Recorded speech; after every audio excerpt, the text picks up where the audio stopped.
Ер нь гэхдээ одоо эмчилгээ гэхээр одоо бас ингээл амтын эмчин ханаа төрөх ч юм уу одоо яа гэм биеийг өвдөх тиймэрхүү зовиртой тохиолдол юу яа гэм бэ эмчээ.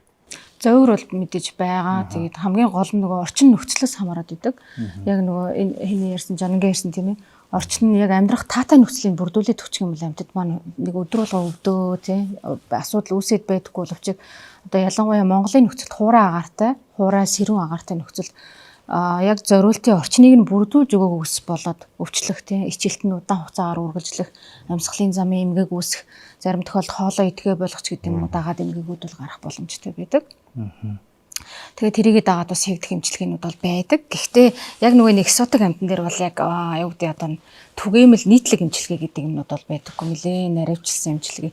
Эмийн доозын хувьд ч гэсэн нэлээ наривчлалтай өндөр доод яг тун хэмжээг нь тааруулж хийхгүй бол магадгүй тун хэмжээ ихтэх юм бол тэрнээсээ бүр сөрөг нөлөөтэй гарах үр дагаврууд бас байдаг.